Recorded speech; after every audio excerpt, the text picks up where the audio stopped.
Bom dia a todos. A sessão de hoje de Panoramas, a gente vai falar sobre o impacto da pandemia de Covid em tuberculose, HIV e malária. Vou começar aqui. Vocês estão conseguindo ver? Sim. Tá. Eu vou começar falando sobre um pouco sobre o impacto que a pandemia tem tido no controle, né, dessas três doenças, que são as três doenças que mais matam, mais afetam grande parte do mundo, e vou depois abrir para vocês falarem sobre o artigo. Um é o relatório do Fundo Global e um outro é um estudo de modelagem feito, se eu não me engano, do Imperial College, sobre o impacto da pandemia nas mortes por tuberculose. Só para a gente ter uma ideia do tamanho do problema, até agora, eu chequei agora hoje de manhã, a gente teve 100, no mundo inteiro a gente teve 100 milhões de casos de Covid com 2,15 milhões de mortes. Então, a dimensão disso, quando a gente compara com essas três doenças, a gente tem de mortes por ano de AIDS, doenças relacionadas a AIDS, malária e tuberculose, 2,4 milhões de mortes por ano, e só de tuberculose 1,5 milhão de mortes por ano.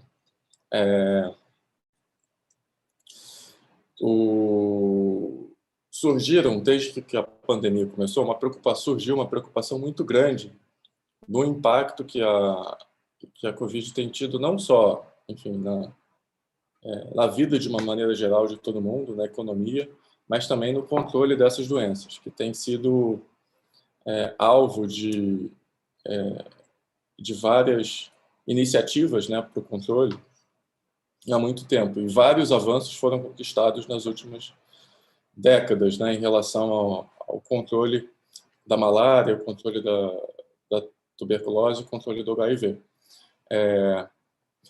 E vários, a UNAIDS, o Fundo Global e vários programas fizeram várias estimativas, né, para tentar avaliar o impacto que a pandemia, que a disrupção de serviços, a realocação de recursos humanos e recursos financeiros para o combate à Covid tem tido no controle dessas doenças.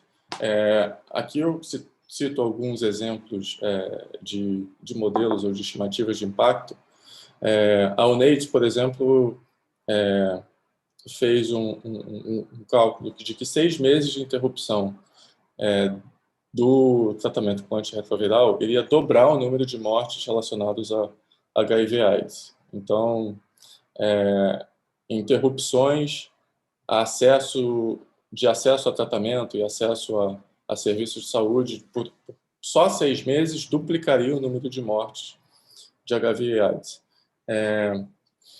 Quando a gente junta todas as estimativas, né, de total de mortes por tuberculose, HIV e malária no próximo, só em 2020, né, o impacto que a pandemia teve, então o Fundo Global estimou de que o número de mortes iria duplicar só em 2020, só ano passado, em relação às consequências, né, de isolamento, da quarentena.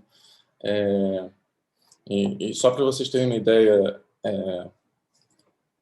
em relação à magnitude, no número de mortes por malária na África subsaariana, que é onde você encontra 90% dos casos de malária do mundo, o número de mortes, né, o impacto das mortes por malária em 2020 foi maior do que a de Covid. Então, é uma preocupação grande acho que para todo mundo o impacto que da Covid tem tido no controle dessas doenças. E isso se deve principalmente pela disrupção dos serviços de saúde, né? Num estudo que eles fizeram avaliando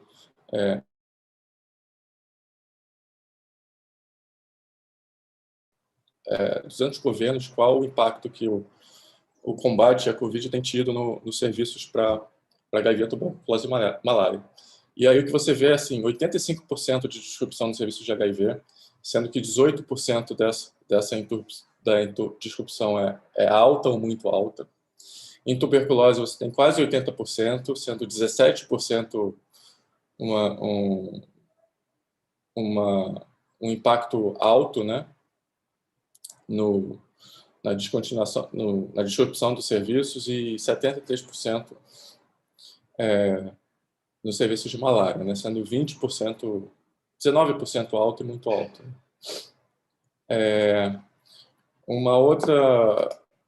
Um impacto que é claramente visível é no número no serviço de vigilância e de notificação. Muitos casos de tuberculose e dessas doenças não estão sendo notificados, porque todos os serviços de busca ativa estão sendo voltados para casos de Covid. Então, um exemplo que foi publicado no ano passado é a queda do número de notificações de casos de tuberculose na Índia, por exemplo, em relação aos primeiros 6 meses de 2019, né, em 2020, você vê aqui uma queda vertiginosa de número de casos de tuberculose notificados. E qual o impacto da queda de notificação, né? Se você não notifica, você não está fazendo o diagnóstico, não está tratando e está disseminando e infectando outras pessoas com a doença.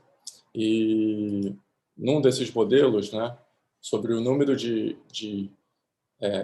casos de mortes por tuberculose em excesso em relação à redução de número de casos de TB detectados, você consegue ver nesse gráfico aqui, onde você tem aqui no eixo X a diminuição da detecção, assim, de 0 a 90%, e a duração dessa perturbação em meses, né? Se durar, sei lá, 1 mês, 2 meses, 3 meses, aqui até 7 meses, mais ou menos. Então, num caso extremo, vamos supor uma diminuição de detecção em 30%, com duração de 6 meses, você teria um impacto de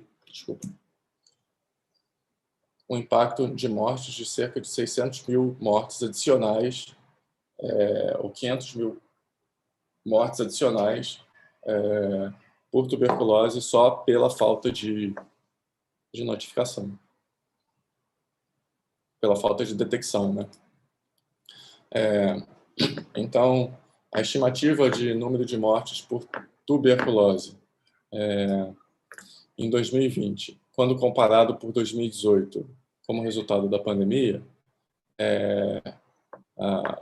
esse gráfico mostra que a gente está voltando para níveis comparáveis a 2009.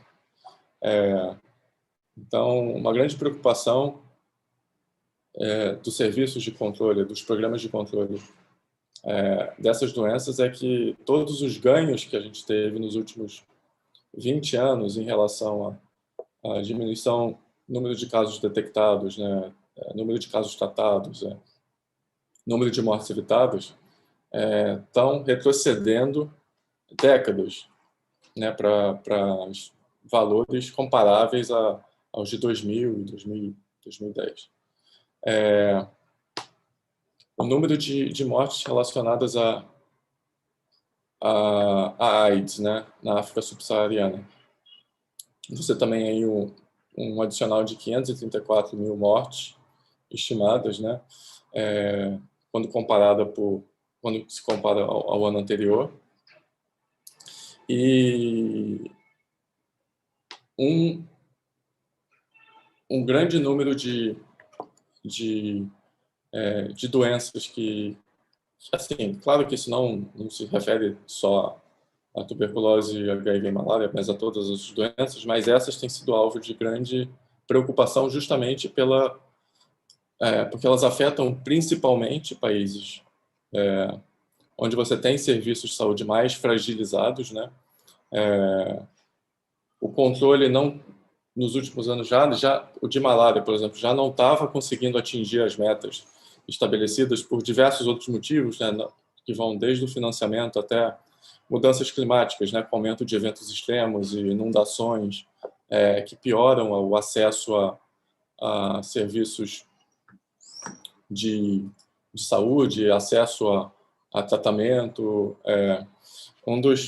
No caso da malária especificamente, né, uma das coisas que mais tem o maior impacto, né, no controle tem sido o uso de mosquiteiros, né, impregnados por inseticidas, né. Então, a distribuição desses mosquiteiros e a distribuição de quimioprofilaxia para malária, quimioprofilaxia sazonal, tem sido gravemente interrompidas, né, com a realocação de recursos humanos e de recursos financeiros para a Covid. E o impacto que isso tem tido, né, nesse último ano no controle do número de mortes por essas doenças tem sido gigante. Então, o Fundo Global, que é um fundo que é voltado justamente para o combate a essas doenças, tem se esforçado para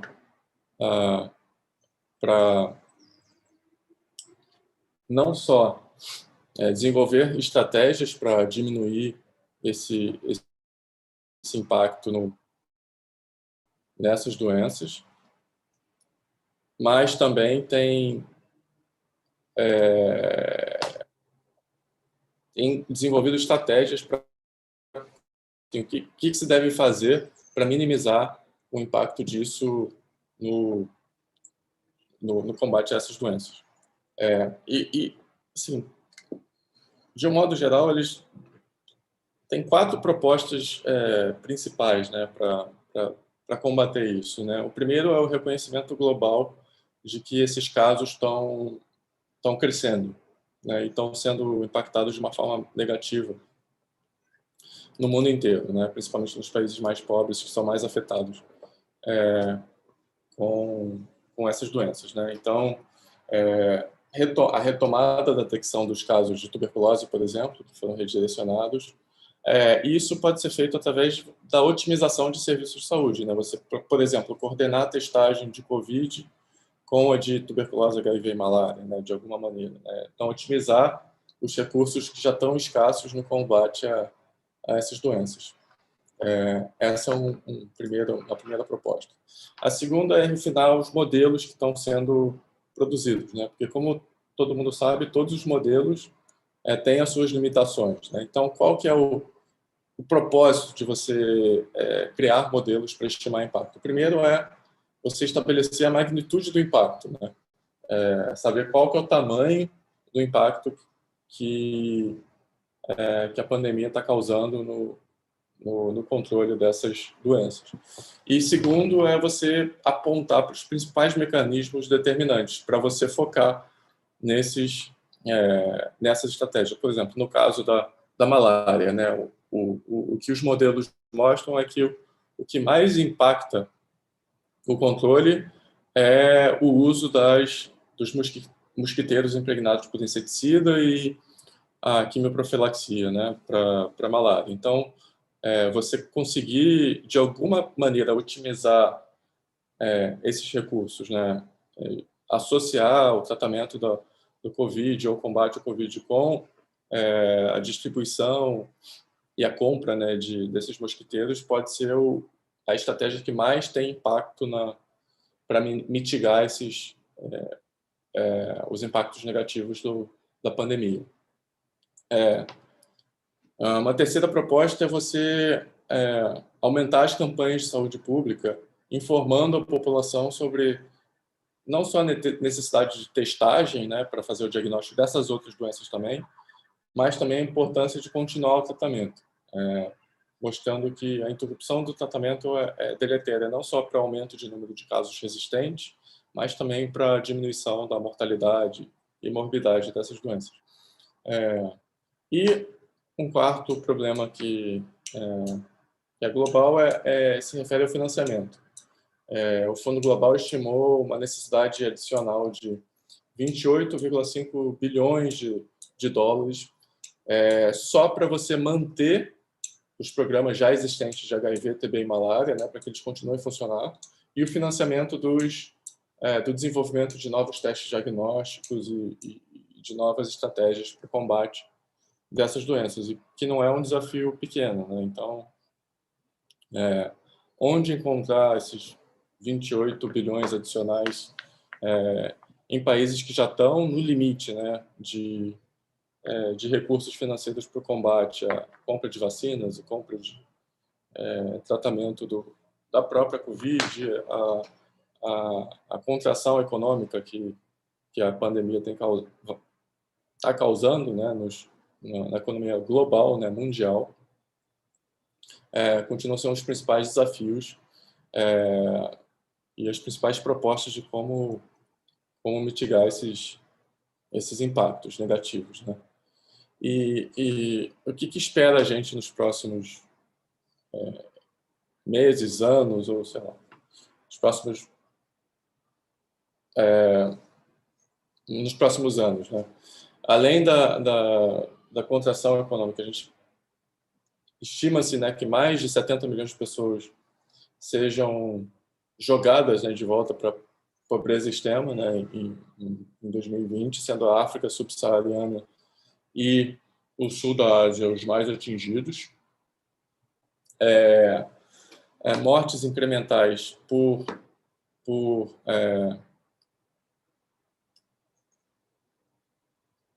vocês estão conseguindo ver ou não? Sim.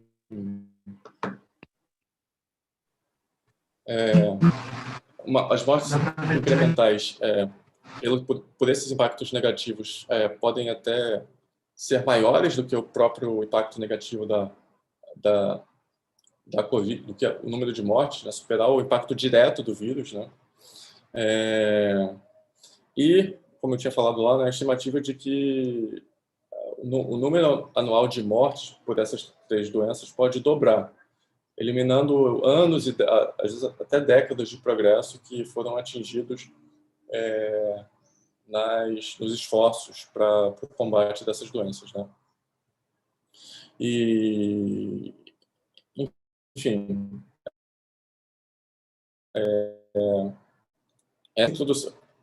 essa apresentação foi só para introduzir o tamanho do problema, né? O tamanho do impacto que que essas doenças estão tendo, né, no controle da tuberculose, HIV e malária, de que maneiras isso pode ser mitigado ou minimizado, que vai ser o objetivo de uma das apresentações, né, do relatório do Fundo Global.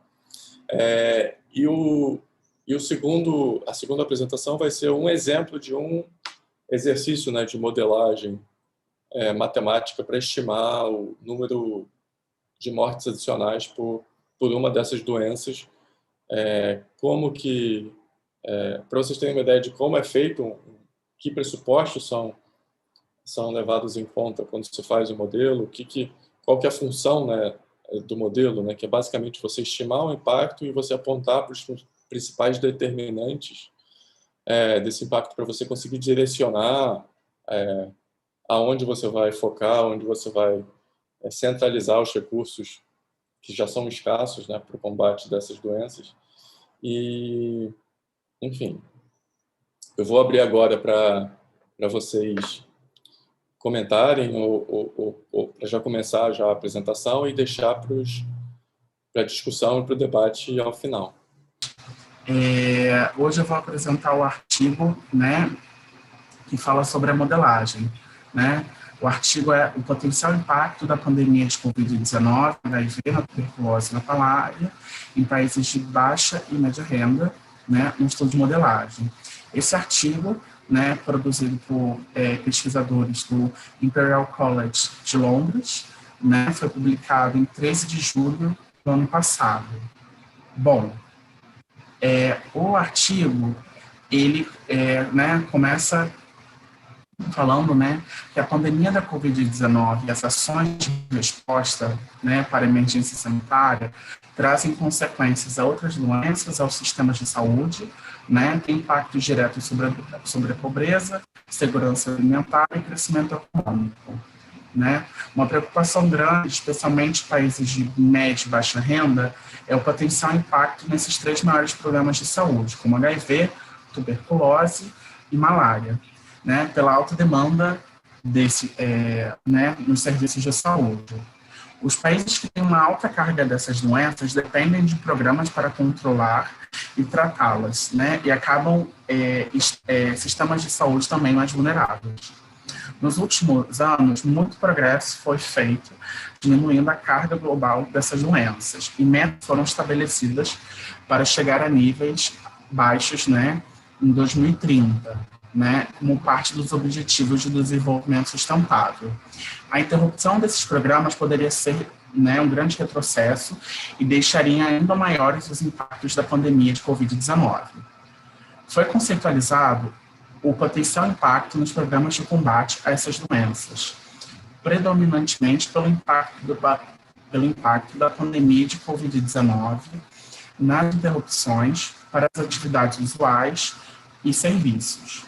Essas interrupções incluem estratégias de mitigação, dadas como resposta, e levando à redução de certas atividades, né, e a procura de cuidados, né, capacidades reduzidas do sistema devido à alta demanda, né, para cuidado de pacientes com Covid-19, além de interrupções no fornecimento de insumos, cadeias de abastecimento nacionais e internacionais.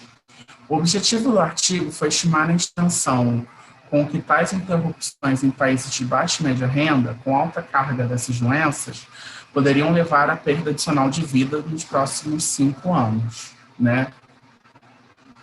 Bom, o artigo é outro estudo, né? E ele traz 4 cenários que descrevem algumas possibilidades para a pandemia de Covid-19 nesses países. 2 configurações representativas para cada doença. Elas levam em consideração os efeitos dessas intervenções na produção da doença. Foram feitas algumas assunções de como esses programas de combate às doenças seriam afetados. São divididos em 2 partes: fatores relativos às intervenções que limitaram outras atividades e fatores relacionados à demanda no sistema de saúde. As dessas configurações podem ocorrer ao mesmo tempo e também foram levados em conta cenários parecidos, mas com desfechos distintos.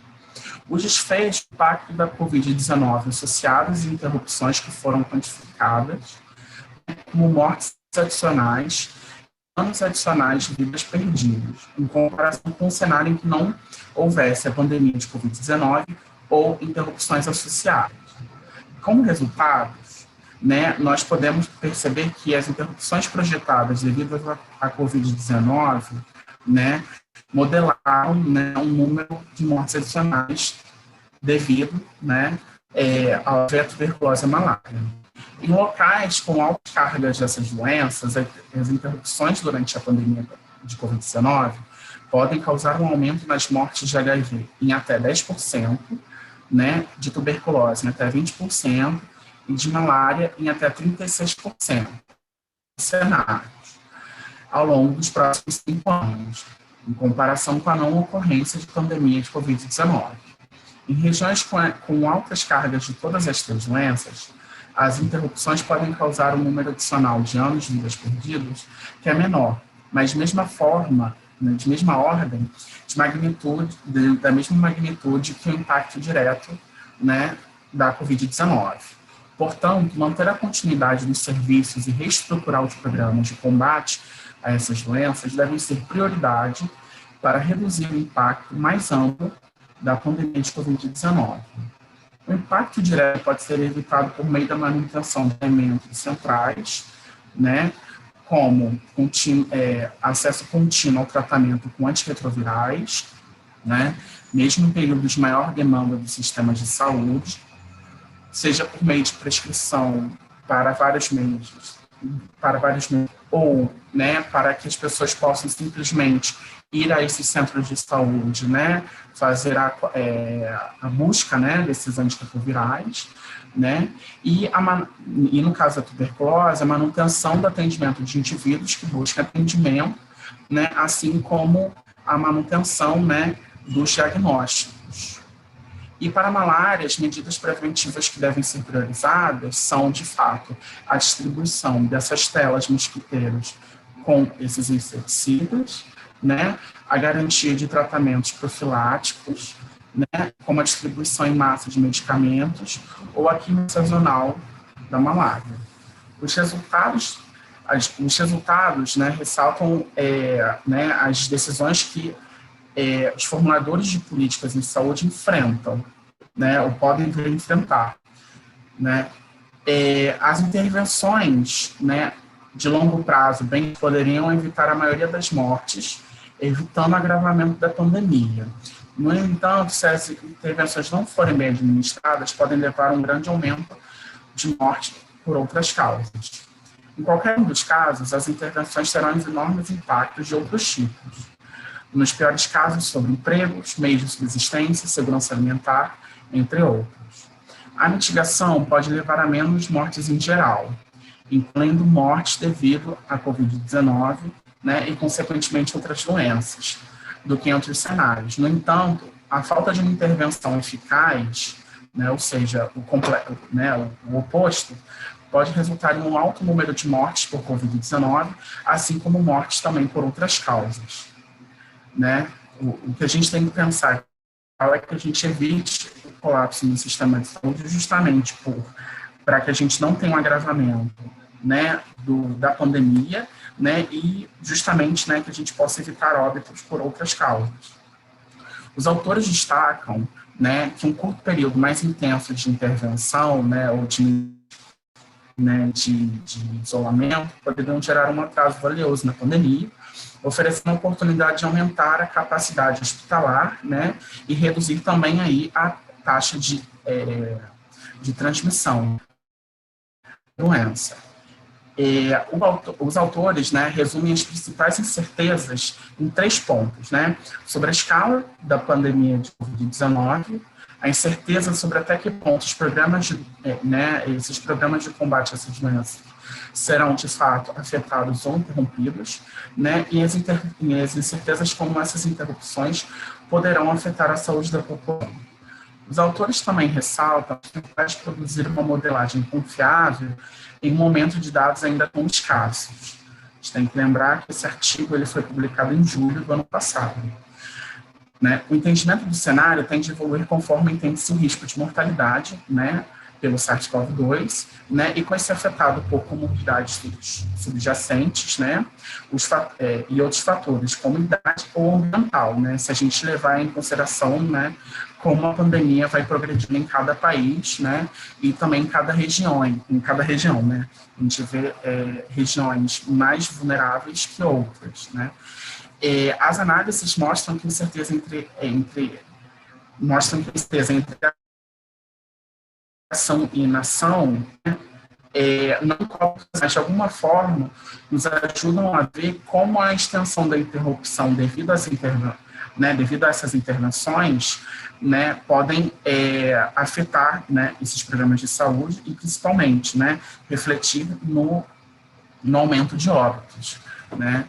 Outro fator que pode diminuir a capacidade durante os períodos de maior demanda é a falta de pessoal devido à Covid-19. A gente também tem percebido que a pandemia também tem causado não só um estresse no sistema de saúde, mas também nos profissionais de saúde, né? E outro aspecto também que não foi levado em consideração, justamente pelo tempo em que o artigo foi produzido, né, são as interrupções no esclarecimento, né, que poderiam vir por conta das restrições do comércio internacional, né, devido às restrições econômicas e também de viagens. Os autores também ressaltam que o impacto de longo prazo sobre o HIV, em particular, pode estar subestimado porque as mortes causadas por novas infecções durante a interrupção, né, não ocorreriam todas nos próximos 5 anos. Não foram considerados os aumentos do estresse do sistema de saúde após, né, a pandemia de Covid-19, né, e ao aumento da demanda devido às novas infecções adquiridas, né. Também não foram considerados os possíveis efeitos de uma recessão global. Os autores, então, concluem que, embora o tamanho exato do efeito sobre HIV, tuberculose e malária seja incerto, é razoável antecipar os tipos de interrupção, né, e a magnitude do impacto. Né, eles procuraram fornecer uma visão geral, né, desse impacto, seja direto ou indireto pela Covid-19, e as possíveis respostas para ajudar, né, e a estabelecer prioridades para a manutenção de saúde, em especial, né, ao combate a essas doenças. As interrupções nos serviços de saúde, um número substancial de mortes adicionais e anos de vidas perdidos, especialmente quando se considera os anos de vida perdidos no pós-pandemia. Manter os serviços mais críticos, especialmente o tratamento de HIV, tuberculose, né, e o tratamento profilático da malária, são prioridades para reduzir o impacto geral da pandemia. A melhoria da resiliência dos sistemas de saúde para lidar com eventos como a pandemia de Covid-19 é, ao longo prazo, a melhor solução. É isso. Bom dia. Eu sou a Yara Liz, sou mestranda em epidemiologia no IMS. Vocês me ouvem bem? Só para...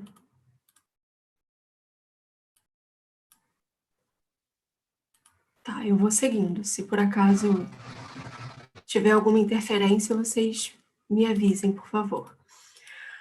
Bom, então eu vou comentar o relatório mitigando o impacto da Covid-19 nos países afetados pelo HIV, tuberculose e malária, elaborado pelo Fundo Global de Luta contra essas epidemias. Esse fundo é uma instituição financeira internacional destinada a angariar e desembolsar recursos objetivando a prevenção e o tratamento. Eu entendo que alguns assuntos que são desenvolvidos nesse relatório, eles podem ser relacionados com temáticas que já foram trabalhadas nas sessões anteriores, como o desafio da equidade e a resposta dos sistemas de saúde. O relatório indica que a pandemia de Covid-19 ameaça o progresso da luta contra as epidemias de HIV, tuberculose e malária, possivelmente postergando o alcance da meta dos Objetivos do Desenvolvimento Sustentável, que propõe o fim dessas epidemias até 2030. As pessoas que apresentam essas comorbidades, elas podem ter um agravamento do impacto da Covid-19, já que podem estar clinicamente mais vulneráveis. No caso de quem vive com HIV, se o tratamento, né, se o uso do antirretroviral for interrompido, elas podem ficar imunossuprimidas, já quem tem tuberculose pode ter uma capacidade respiratória também comprometida. E quem contrai a malária precisa ter um cuidado adequado para o tipo de plasmódio que ela foi infectada. E, além disso, tem estudos de modelagem que indicaram que se os sistemas de saúde entrarem em colapso ou os serviços de tratamento e prevenção forem interrompidos, o número de mortes por essas doenças, poderiam dobrar em 2020. Então, nesse cenário, em relação às pessoas vivendo com HIV e tuberculose, eu acho que é importante destacar a possibilidade de episódios de discriminação serem mais frequentes. O Fundo Global propõe, então, 4 eixos de atuação na resposta global para mitigar o impacto da pandemia. O primeiro eixo é o de adaptação dos programas de HIV, tuberculose e malária, de modo a tentar evitar retrocessos. O segundo eixo diz respeito à proteção dos profissionais de saúde que estão atuando na linha de frente, fornecendo, por exemplo, EPIs. O terceiro eixo é o reforço dos sistemas de saúde, apoiando os que já apresentam um perfil mais resiliente e procurando fortalecer os que são mais frágeis, de modo a evitar colapsos. E o quarto eixo seria o da luta contra a pandemia, apoiando os diagnósticos e, pelo que eu entendi, também a produção de vacinas. Contudo, a execução dessas iniciativas demandam recursos financeiros adicionais, que, como o professor bem pontuou, estão estimados em 28,5 bilhões de dólares. E esse suporte financeiro, ele é especialmente importante e desafiador para as localidades que são economicamente frágeis e vulneráveis e que já são afetadas por uma dessas 3 epidemias. Eu entendo que o Fundo Global, assim como outras organizações locais que têm como base as redes de apoio mútuo e que já apresentam um envolvimento com as comunidades e também uma expertise em trabalhar por meio de cadeias de abastecimento local, eu entendo que elas estão numa posição privilegiada para ajudar os relatórios a melhor responderem à pandemia de Covid-19. Era isso. Bom, eu vou, então, só comentar algumas coisas sobre o Fundo Global, né, que é esse último relatório que a Yara apresentou. O Fundo Global ele foi criado em 2002. Ele foi uma resposta considerada bem-sucedida, né, a uma crise de saúde global relacionada ao combate a doenças infecciosas, principalmente HIV, a tuberculose e a malária, né? Então, ela funciona como uma parceria de financiamento público-privado para combater essas 3 doenças no mundo inteiro. E atualmente é o maior provedor multilateral, né, de subsídios para o combate dessas 3 doenças, né? E ela faz isso através do fortalecimento dos sistemas de saúde local e dando apoio à sociedade civil, a governos, enfim. Acho que a estimativa, pelo que eu li, acho que está no próprio relatório isso. Em poucos de 20 anos, né, desde que ela surgiu, eles conseguiram arrecadar e distribuir 45 bilhões de dólares para mais de 140 países. E uma estimativa, né, de ter salvado, né, cerca de mais de 30 milhões de vidas de mortes por HIV, por tuberculose e malária. Grande parte do dinheiro que eles arrecadam são do setor público, né, são doações governamentais, né? Então, você tem mais de 80 países doando para o Fundo Global para que eles direcionem da melhor maneira esse dinheiro. O restante é arrecadado por fundações privadas, iniciativas de financiamento e inovação, enfim, pelo setor privado. Mas a grande parte é de doação governamental.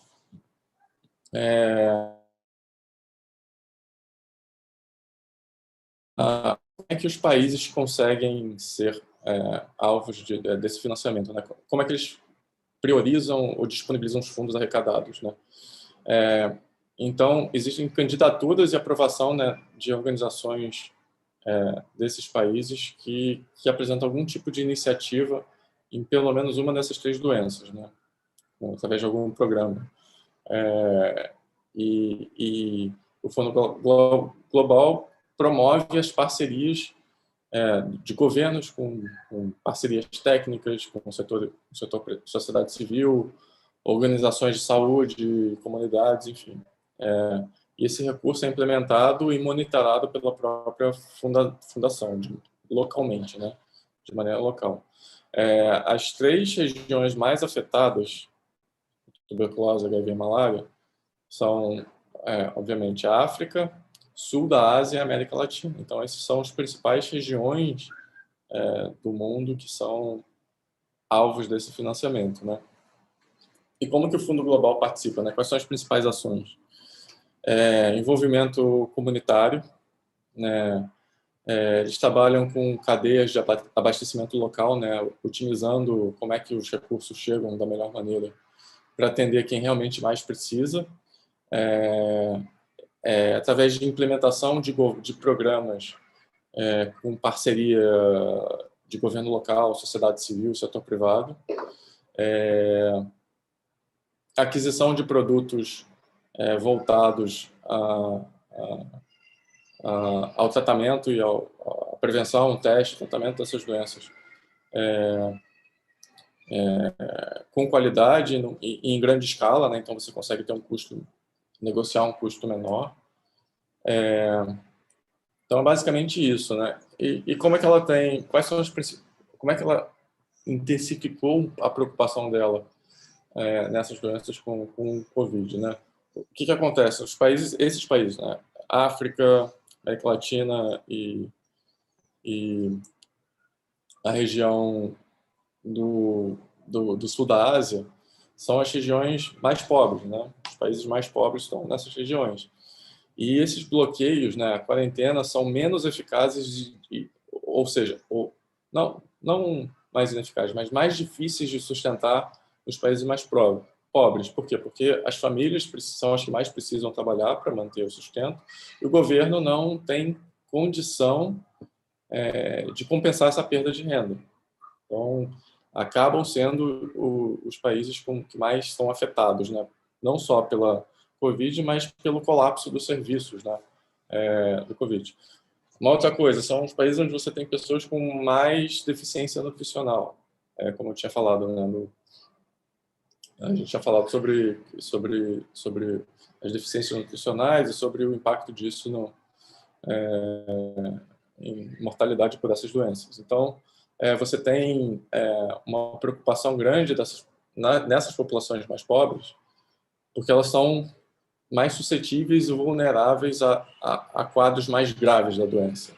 Você tem um colapso do sistema de saúde, dos serviços de saúde, não só de hospitais, mas também de serviços que ofertam o tratamento, o diagnóstico, enfim. Você tem as deficiências estruturais, né, de saneamento, acesso à água potável, moradia adequada, superlotação, por exemplo, nas favelas, onde são condições que contribuem para a disseminação do vírus, não só a disseminação do vírus, mas também a disseminação dessas outras doenças, também infecção por essas outras doenças. Então você tem sistema de saúde sobrecarregado, tratamento e prevenção interrompido e os próprios recursos, né, do Fundo Global voltados para essas doenças, né, com instrumentos de diagnóstico molecular, instalação de laboratórios dedicados ao combate de TB e HIV, foram realocados ou redirecionados para o combate ao tratamento da Covid, né? Então, os profissionais treinados para fazer esses testes e tratamentos foram realocados para o combate, para a contenção da Covid, né? E são lugares onde você tem instalações e atendimento clínico muito limitados. Então, a disrupção dos serviços de saúde são principalmente nesses países onde você já tem lugares já sobrecarregados. Tem uma interrupção significativa desses programas de prevenção e de tratamento, acesso a antirretrovirais, rupturas de estoques locais de medicamentos, aumento do estigma e discriminação, né, dessas pessoas, Então, você tem uma série de fatores que aumentam para que torne tudo mais difícil, o controle dessas outras doenças mais difícil ainda, né? Mais difícil do que já é. Então, basicamente isso. E aí, para cada combate a cada uma dessas, malária tem suas especificidades, né? A distribuição de mosquiteiras, programas de pulverização interna, para você minimizar os vetores, né, da doença. Então,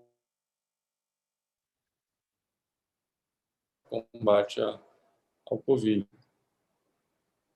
Então, a disponibilidade de profissionais de saúde para tratar crianças, por exemplo, que apresentam algum tipo de sintoma, febre ou sintoma dessas outras doenças, estão desviados para o combate à tuberculose. O que o Fundo Global tem feito é a tentativa de você otimizar os recursos que já tem para o combate da Covid, né? Então, adaptar os programas de HIV, TB e malária para juntar, né, com o combate e diagnóstico da Covid, você priorizar a proteção de profissionais de saúde da linha de frente, através de fornecimento de equipamento de proteção, treinamento específico, né, para essas pessoas, para que menos profissionais de saúde da linha de frente fiquem doentes e possam continuar, né, sustentar o combate. Reforçar o sistema de saúde da melhor maneira possível, né, para evitar o colapso. E a gente vê isso acontecendo não só aqui, né, no Brasil, Manaus, enfim, mas no mundo inteiro. Você vê em situações, países onde você tem colapso do sistema de saúde, cadeias de abastecimento interrompidas, redes de laboratório todas voltadas só para o diagnóstico da Covid, e, enfim, a participação de comunidades, né, mais interrompidas pelo isolamento, pela dificuldade, né, enfim, de irem à casa para fazer tratamento domiciliar. Enfim, tem uma série de interrupções pontuais e específicas, né, de cada um desses que a Covid levou, enfim, que a gente está vendo no mundo inteiro. Então, novas maneiras de diagnóstico e tratamento que não sejam, que não sigam o modelo tradicional do século XIX, de você ir no posto e fazer o teste, e enfrentar aquelas filas enormes, né? Por exemplo, HIV hoje em dia é considerado uma doença crônica, né? E você vê, principalmente na África, os países seguindo modelos já obsoletos, né, de tratamento, de ir no posto, fazer testes que às vezes muitas vezes são desnecessários. Então, maneiras de você deixar a pessoa mais responsável pelo próprio tratamento devem ser focos também de estudos e maneiras de otimizar e melhorar como é que isso é feito para mitigar esse impacto, né?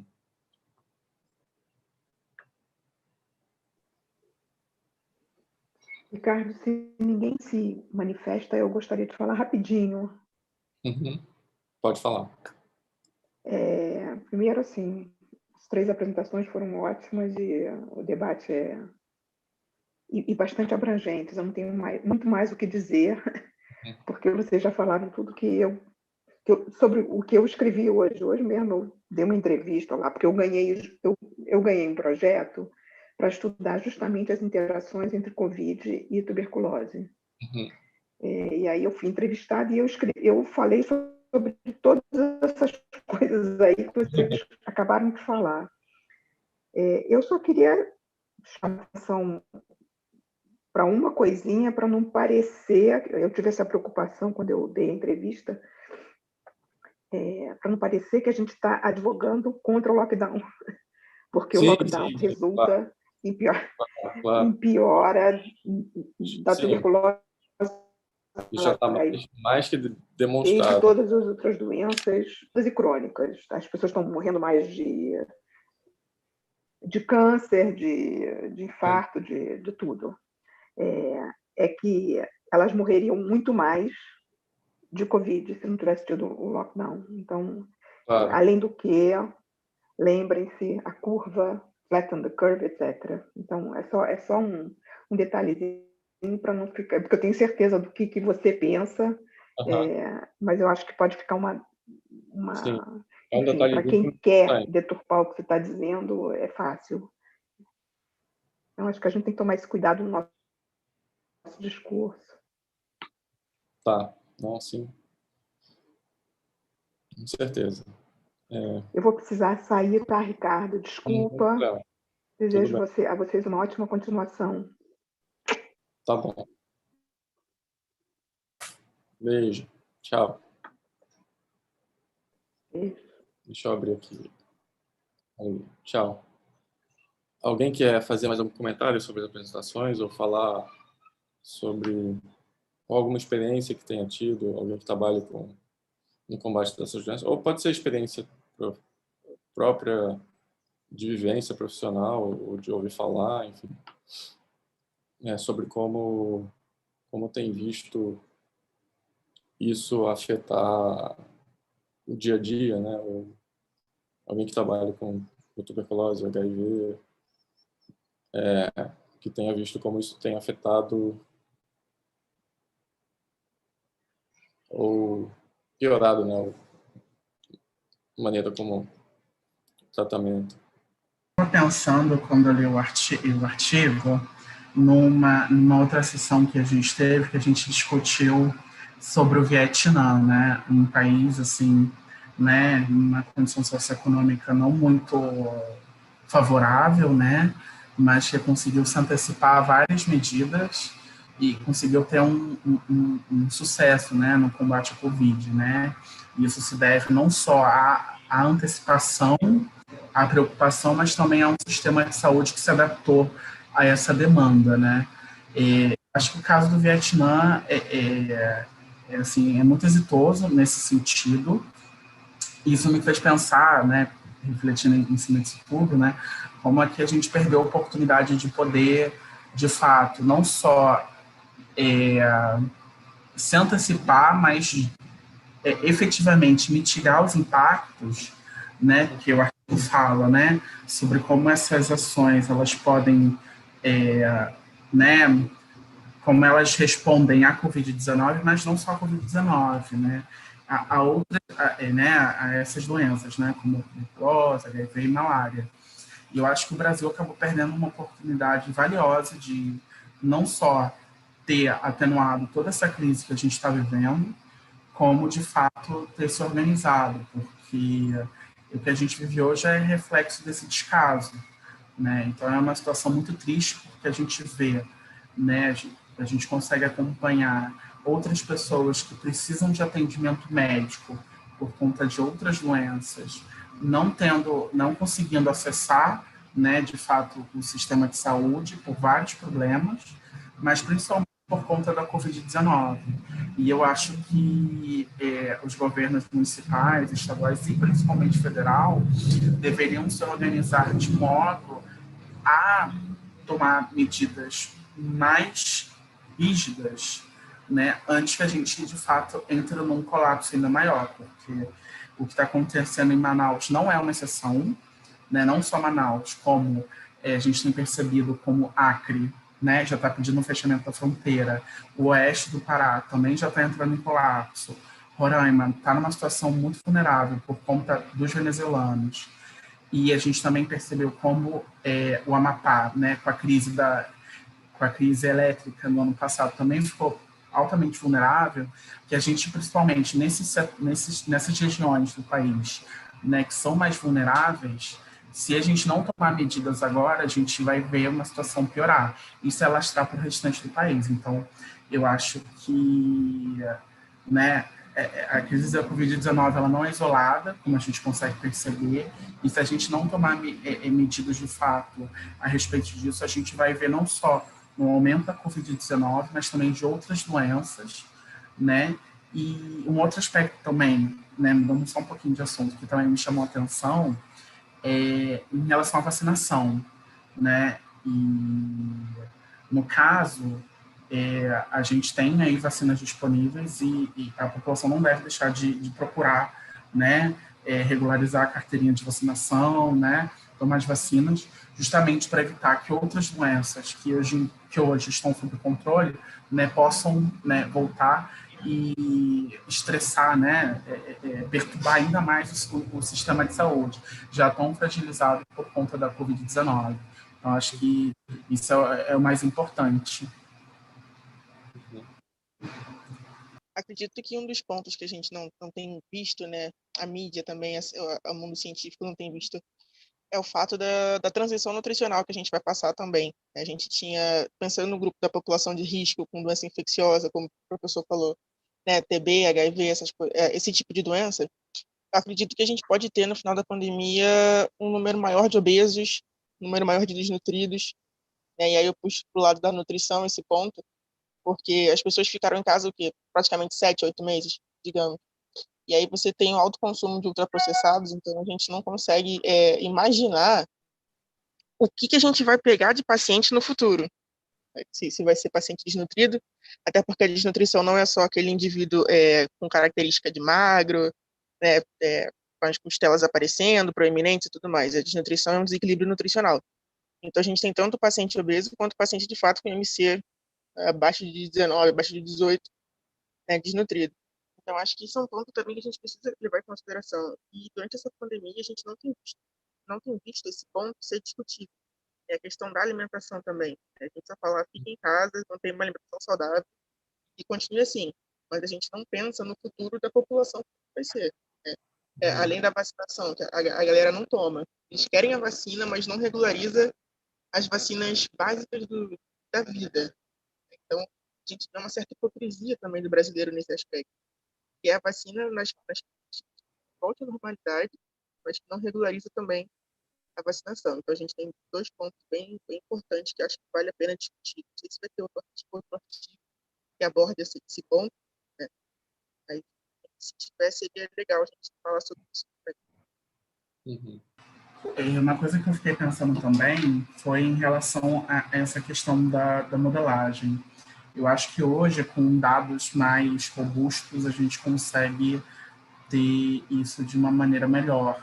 E eu acho que se a gente conseguir colocar um peso, né, ou quantificar de forma efetiva, né, essas desigualdades econômicas, né, assim, a gente pensa na área aqui para o Brasil, né, e também essas questões nutricionais, eu acho que a gente consegue não só ter um olhar mais real com o que a gente está vivendo nesse momento, mas também para nos próximos 5 anos, né? Que foi o que o artigo que eu apresentei diz. Eu acho que a gente, uma coisa que falta, eu acho, é a gente conseguir congregar uma visão curto, médio e longo prazo. Eu acho que a gente tem olhado muito a curto prazo, porque a vacinação aparece como uma saída, né, muito exitosa, e com certeza será, mas ela não vai resolver todos os problemas, né?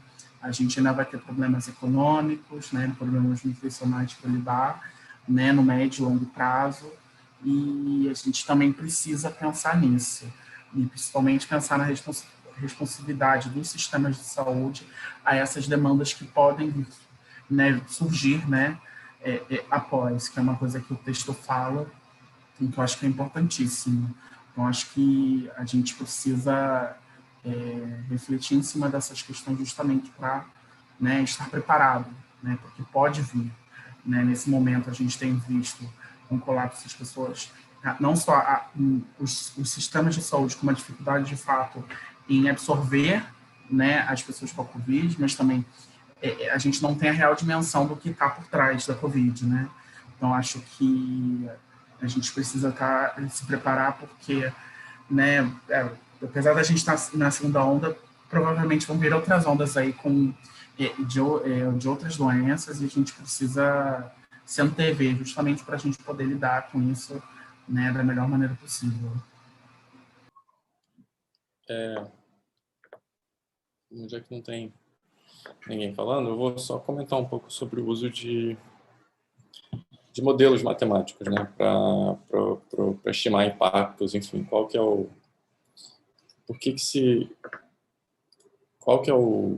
a utilidade, né, de você usar modelos matemáticos. A gente usa a modelagem matemática para diversas situações e para diversos processos, né? Para diversos fenômenos, estudar diversos fenômenos, né? E o modelo em si, ele sempre é uma simplificação de um fenômeno do mundo real, né? Então, é um processo abrangente, né, de você representar os fenômenos do mundo real em termos de equações matemáticas e, enfim, para você extrair desses modelos, alguma informação que seja útil para você compreender o fenômeno ou para você prever o fenômeno, né? Então, a questão não é se o modelo é certo ou não, mas é a utilidade dele, o quão útil ele é para você compreender ou para você prever. Então, por exemplo, em doenças infecciosas, a gente usa estudos de modelagem matemática para você sintetizar as evidências de várias fontes diferentes, né, para você tratar uma questão clínica ou de saúde pública que não tenha sido possível abordar ela diretamente através de um estudo primário. Então, por exemplo, sem usar os modelos para a COVID, né? Acho que todo mundo já ouviu falar sobre algum estudo, algum modelo do Imperial College, do London School, que são os mais citados, né? Por exemplo, um modelo matemático utilizado para você juntar tudo que você tem de informação e evidência, a partir de dados virológicos, dados clínicos, dados epidemiológicos e dados de comportamento da população, para você ajudar a determinar qual que é a população-alvo ideal para programas de vacinação contra a influenza, por exemplo. E estão fazendo isso também para calcular qual que é a melhor população-alvo para a vacinação da Covid, né? Quem que se deve priorizar. Tudo isso é feito através de modelagem, para você estimar qual população onde eu vou ter o maior impacto em redução do número de mortes ou em redução de número de infecções, enfim. Tive um professor de modelagem lá do London School, ele falava que ele trabalha só com modelagem, né, de doenças infecciosas.